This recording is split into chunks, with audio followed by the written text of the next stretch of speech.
சந்தோஷமாவும் இருக்கணும், அந்த சந்தோஷத்துல அன்பு இருக்கணும், அந்த அன்புல ஒருத்தருக்கு ஒருத்தர் இணங்கி வாழணும்ப்பா. 3 இருந்தா பாருங்க. இருக்கா நம்ம கிட்ட?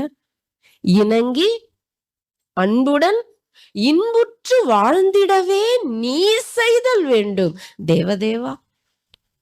அப்புறம் கேக்குறாரு, ஞான ஆகாசத்து நடுவே நின்று. இது பெரிய தத்துவம்.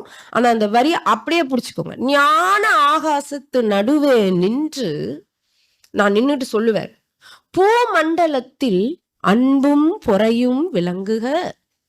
எது விளங்கணுமா? அன்பு விளங்கணும். இன்னொன்னு என்ன கேக்குறாரு? பொறுமை இருக்கணும் மக்கள் கிட்ட.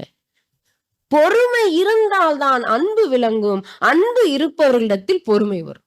பாரதிய லேஸ்ல நினைக்காதீங்க. அன்பும் பொறையும் விளங்குக. அப்புறம் எதெல்லாம் போகணும்னு கேக்குறாரு? மிடிமையும். மிடிமைன்னா சோம்பேறித்தனம், வறுமை. 2 பொருள்.